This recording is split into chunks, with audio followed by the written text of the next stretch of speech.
Hi, beautiful perspective. Thank you for existing. Thank you for being.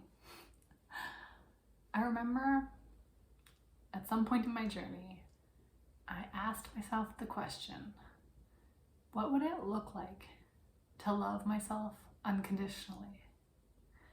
What would it feel like to love myself unconditionally? And I realized that I had been denying myself unconditional love, that I had been living from a place of judgments and beliefs and stories that I was telling myself. And I realized that I hadn't accepted myself wholly as I was. So I had to be willing to say, I'm willing to love myself unconditionally.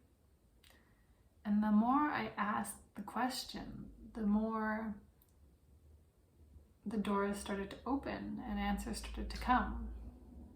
And I started practicing loving myself unconditionally until it truly became my natural state of being. And I'm finding that the more that one can love themselves, the more that you have an overwhelming supply of love to give to everything around you. I had to come to the realization that I can only change myself. I cannot change anything or anyone outside myself, but I could change my patterns, my behaviors, my beliefs, and my judgments. I could change the lens through which I saw the world.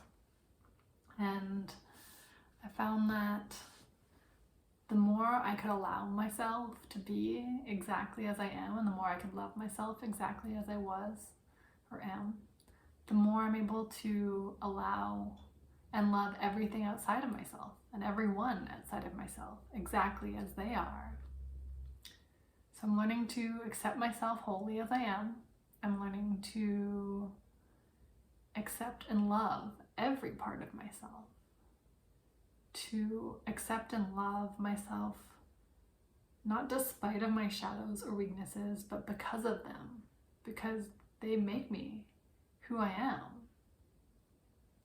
I found a few useful techniques over the past while in order to come to these conclusions, and I think that affirmations are amazing.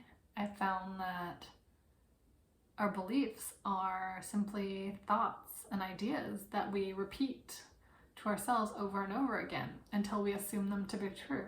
And so one way to change the way we see ourselves is to affirm ourselves and to use affirmations to start to change the way we see ourselves and see the world.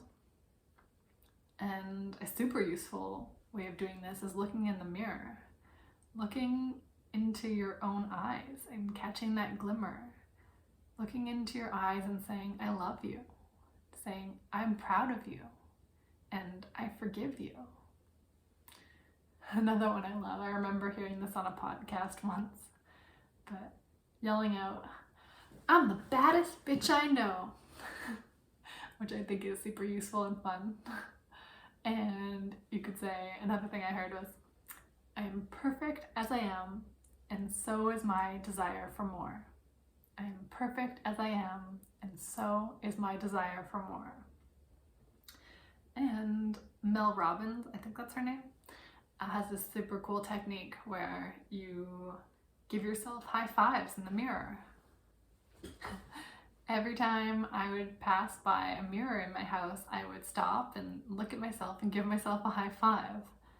And I guess it's true, like we spend so much time high-fiving other people, but we never high-five ourselves. And so it's really powerful to take a moment to catch yourself in the mirror and give yourself a high five and remind yourself how fucking awesome you are.